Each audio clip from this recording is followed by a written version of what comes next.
Hey everybody, it's 10 after 1 in the afternoon on Wednesday, and I'm back in my parents' driveway. I'm going to be here for the night and head back off into the woods and back to work in the morning. But for now I'm just kind of like taking a load off and kicking my feet up. I'm tired.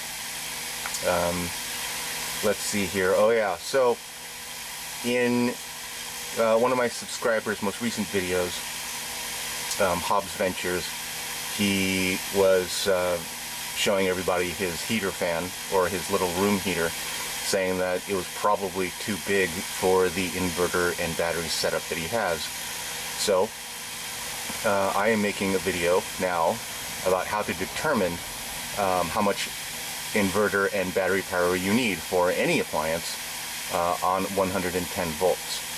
So here we go, guys. Now, Hobbs Ventures, luckily you and I have very, very similar fans. So this is a Holmes, and I've had this since the day I started van dwelling, and I've been using it pretty much off and on for the last almost 7 years now.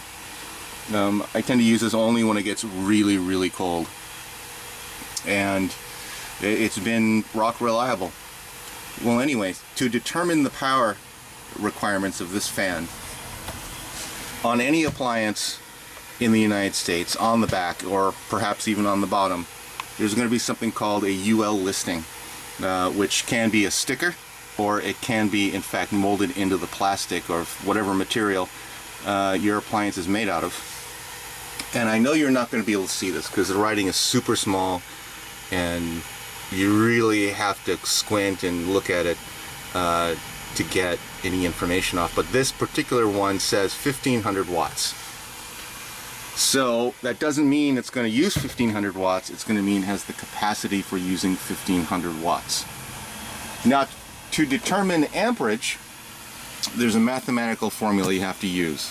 It's watts divided by volts equals amps, and that number of amps is going to determine how much battery power at 12 volts you really need. So it's 1500 watts, and this is 120 volts equals, now I'm pretty crappy at math, you guys, so I'm just going to use a calculator. Let's see, 1500 watts divided by 120 volts equals 12.5 amps. That's how much power you need at 120 volts. Now, most of the time, you're not actually going to be drawing 1500 amps. So let's take my heater here, and this is the kilowatt that I was talking about in my last video, and we're going to see how much power this thing really uses. So first of all, let's go to volts. 118 odd volts. So for my particular fan, it's 118 volts.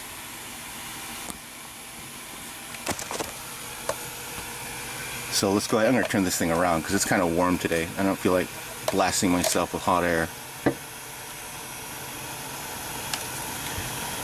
So let's look at watts. How many watts does this actually use?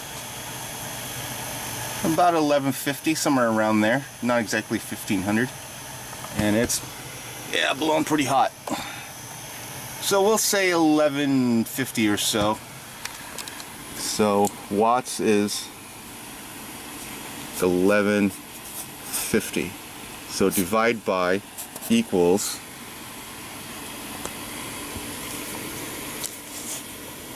1150 divided by 118 odd volts, 9.74, we'll say 9.8 amps.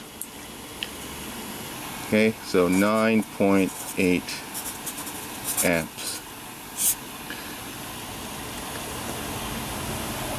All right, now let's see here. Shit. Okay, so 9.8 amps. There's going to be a little bit of fudge factor with this. There's lots of other factors at play here. For example, the length of the cord, it'll take power, how much power this uses to go ahead and give you the reading, because I can guarantee you this is a pretty long cord, it's 6 feet. It's going to give you a little bit different reading. So right now at 118 volts, this is saying 10.5 amp or 10.6 amps when my calculation is 9.8 amps. And again, this is not a 100%, you know, to the dot explanation here, but this is going to get you in the ballpark to be able to find the right combination. Anyways, now 1150 amps at full, you know, at full tilt. What that means is you're going to need a inverter or an inverter that is at least 1200 watts. Now this one's only 800 watts, but and it won't run this heater. On low I can, because that's barely 800 watts, but anyways, you want 1500 or 1200 coming out of there. Now in order to make that 1200 watts, this is going to suck up a whole bunch of power from your 12 volt batteries.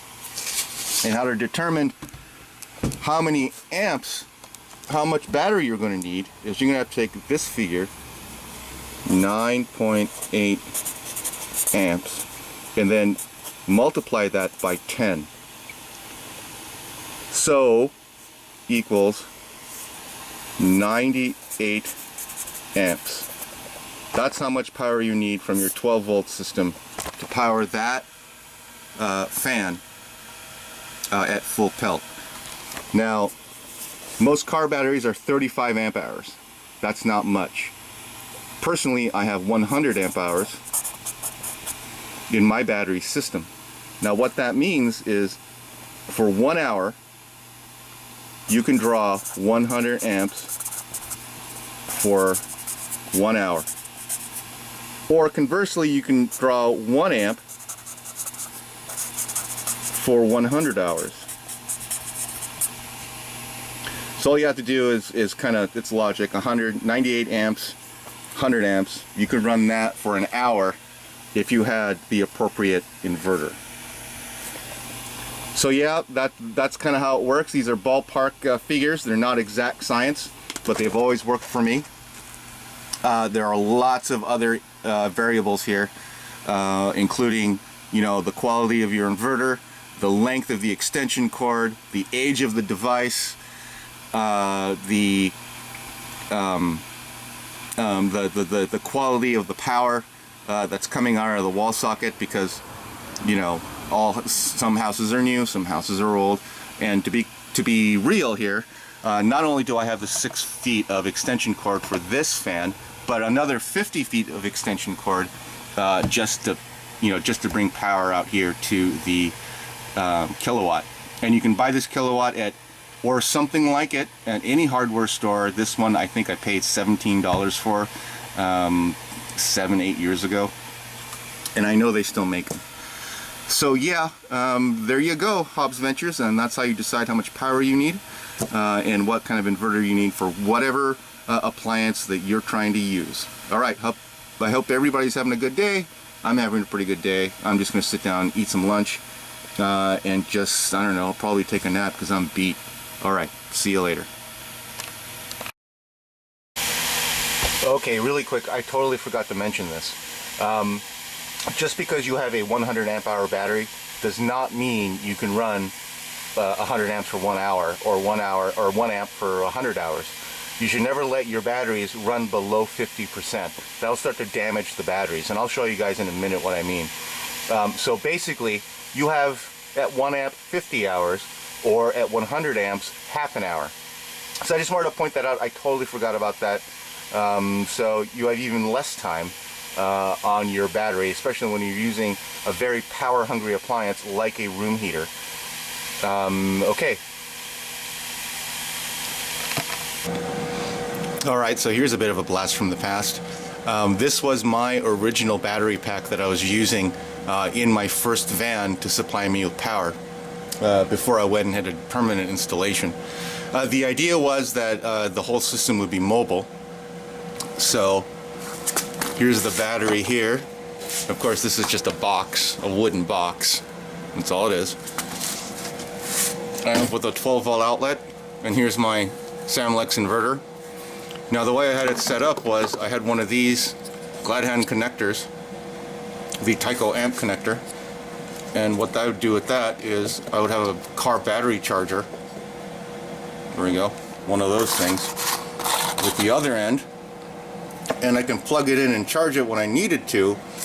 Or I had, and I still have, 100-watt solar panel along with this charge controller with another one of these connectors that I can plug in here when I don't have shore power. And this worked really well for me. That's an 80 amp hour battery, and I think the battery is no good. That way I can turn on the, I don't know if you can hear it, it still works. And then I can use up to 800 watts out of the outlets, and my thing was I used to make coffee out of here. I use this for just about everything. I'm going to turn off the charger here, my big one, the Napa one. Unhook these. And I used to be able to close the lid like that, and then use it as a cooking countertop, a seat, put my coffee machine on it, anything that I needed to. That was the purpose of this box for a very, very long time. And it was mobile. Also, when the charger was tucked in here, I could plug it in, and then I would have another receptacle so I can put it into shore power and charge that too if I really needed to. So yeah, this is a blast from the past. I was trying to see if the battery's still any good, trying to see if it'll take a charge, and see if I can add that to my RV so that I could have 180 amps worth of battery power. But I don't know, I think it's no good. It's been sitting around for too long, because I haven't used this in about 5 years, and that battery has been sitting there still connected, which is kind of it's a death sentence for batteries. So okay, I hope everybody's having a good day. I'm having a great day. I'll see everybody later.